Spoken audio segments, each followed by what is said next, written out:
Hi everyone and welcome to Dave's Partnership Tips, and today is the final video in my series around setting expectations, and it's actually about capturing expectations. Once you've set these short-term, long-term and immediate and specific expectations, it's really important that you document them if you want to get commitment and you want to see action being taken. Now there's a few ways that you can do this. The first one being is a formal partnership agreement, building it into that at the outset of your relationship. And that can either be as long or as short as you want it really, or maybe the expectations of the marketing commitments and things like that built on as an appendix. And then both people sign it and you get that commitment. Maybe what you're doing is you're just dropping it down in an email, right? Just saying, look, this is everything that we agreed to be doing.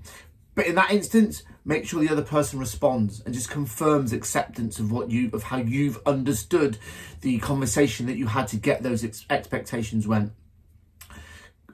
Another really nice thing that you can do, and this is when you're really working closely with someone, is actually build kind of particularly some of those marketing activities and short-term expectations into a CRM or a project management tool that you all have access to. And then you can have the dates that they're due by and who's assigned, and everyone can actually see in live what progress is being made. And that's when you know you're really working closely together. However you decide to do this, make sure it's not just a one-off thing. Make sure that you do it on a consistent basis. So as you're reviewing things with your partners, that you're constantly kind of making sure everyone's on the same wavelength and it's documented where we're at and who's doing what. And if you can do that on a consistent basis, and that consistency is key, it's better to have an email system you use than a fancy CRM project management tool that you don't, then you really will see commitment to those expectations and, more importantly, the actions that sees them delivered. So that's it for today.